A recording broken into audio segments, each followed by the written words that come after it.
everybody, welcome back to the studio. My name is Victoria Armstrong and I am the owner of SVS Consulting Services, and today I'm here to show you an invitation that you could set up for toddlers, preschoolers, even children in kindergarten. Depending on the age, they'll use the materials differently. And this is really a great, these are great materials to invite children to explore color and water. And if you're familiar with schema play at all, they're really great materials to explore the enveloping schema or the transformation schema.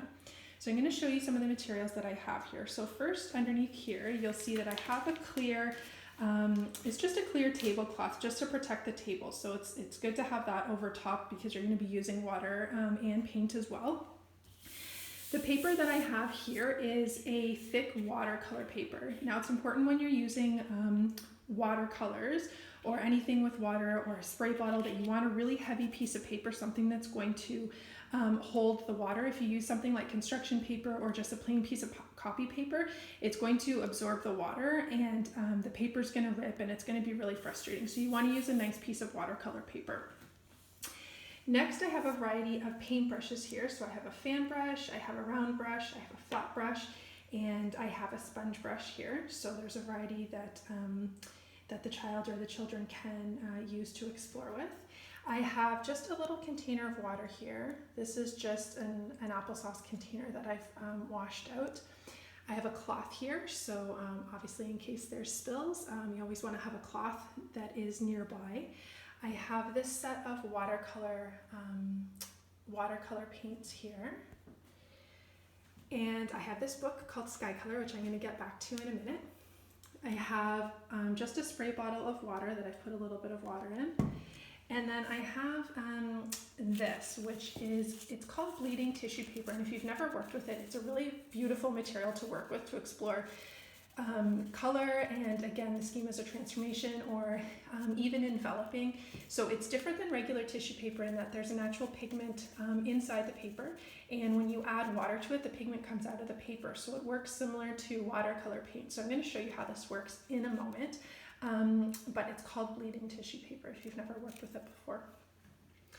Now I also have a book here. I love to include books with either different invitations that I set up for children or just around the room with different set up in different areas of the classroom for numerous reasons. A really good book can really encourage children to just use materials in different ways that maybe they hadn't considered, or spark new ideas, encourage language and literacy.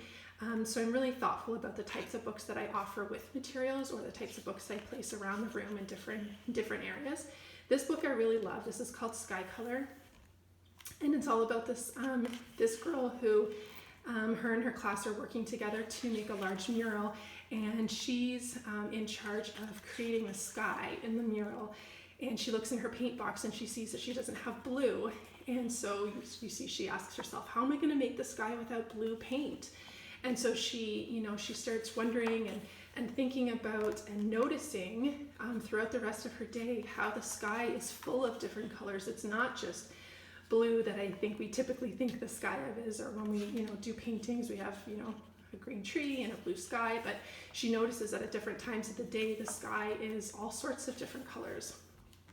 And so then near the end she decides that she's going to paint what she calls Sky Color, and that's the final mural at the end. And you can just see all the beautiful colors she's used and the beautiful watercolors. And so this is a really beautiful book to offer with watercolor paint, or really an exploration of color, because it invites children to think about different ideas and different ways they could use the materials. I know when I offered this book to my 2.5-year-old, I could see how he was inspired by the colors that he saw here and the ways that they blended together. So a really great book is always really great to offer with materials. Now, if I only have this set up for one child, but if I was in a classroom and I were to set this up for a small group of children, say 3 or 4, I would have the same setup in terms of a piece of paper for each child. I tape it down so that their paper doesn't move when they're painting. I would have a set of paintbrushes for each child. Children might be able to share the paint palettes, maybe a few bowls of the bleeding tissue paper, a few cloths in case there's some spills. But then all I would really offer children is If they've never used this type of watercolor palette before, is I would just give them a little bit of a demonstration of how they can use the paint. So I would, let them know that you can first dip your brush in the water, tap it on the side so there's not too many drips. Pick a color, do a few swirls, and then paint on your paper. And then clean your brush. And that's it. That's all that I would show children. I wouldn't tell them what to paint or how to paint or what specifically to paint. I would just say, here's how you can use this material so that they have an understanding of how this material can work. And then I would, let them explore it more. For something like this bleeding tissue paper, there's so many ways that you can explore it. So instead of showing the children what to do with it, because I want them to discover what happens when water hits this paper, because it's such an exciting thing to see, is I would offer them questions. So I might say, what happens if you put some water on your paper? And so, they might put some water on their paper, and I might say, what happens if you put a piece of tissue paper on top of that water that you just put there? What happens when you peel that piece of paper off? When they peel it off, they're going to see the color that it leaves behind there. And what happens if you drag your piece of paper across the paper? Or what happens if you bunch it up? And then they're going to notice that the pigment comes off on their hands as well too. Or you might say, what happens if you spray your water first? If you spray your piece of paper first, and then you add a piece over top. What happens if you add another piece of paper over top? What happens if you layer it and then spray a little bit on top? And then you peel it back. And you see colors that start to mix together. What happens if you drag it? And you can see that this is there's so many ways that they can really explore with this paper. It's beautiful in and of itself. If you leave it on the paper and it dries, it adds some texture to the paper as well too. You can drag it across. There's so many things you can do. You can squeeze it up, you can dab it.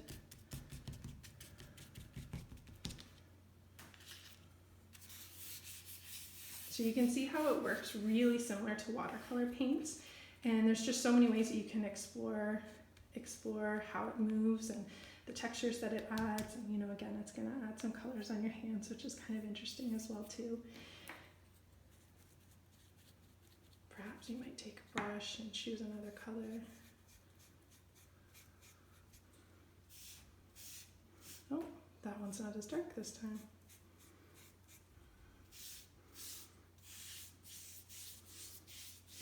You might do that. You might run your brush through what you've already used. So there's so much really that you can do and so many ways that you can explore this that I leave children to it, and I just offer them questions. Maybe if there's other ways that they might be able to use the materials, I'd offer them some questions that can just invite them to continue to explore the materials. For the transformation schema, this is really nice to see how the materials change when they add water, how they change when they add the paint with the bleeding tissue paper as well too, how they see the transformation of it on their hands as well too.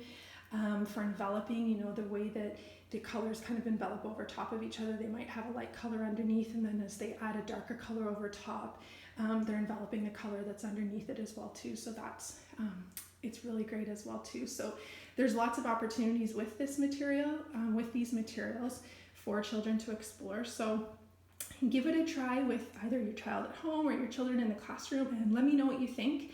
Would love to hear your experiences and would love to hear how this works out for you. If you like this video, give me a like, subscribe to my channel. I have lots of new videos coming out. And for any more information on SBS Consulting Services, please check out my website, www.sbsconsulting.ca. Thanks guys, see you soon.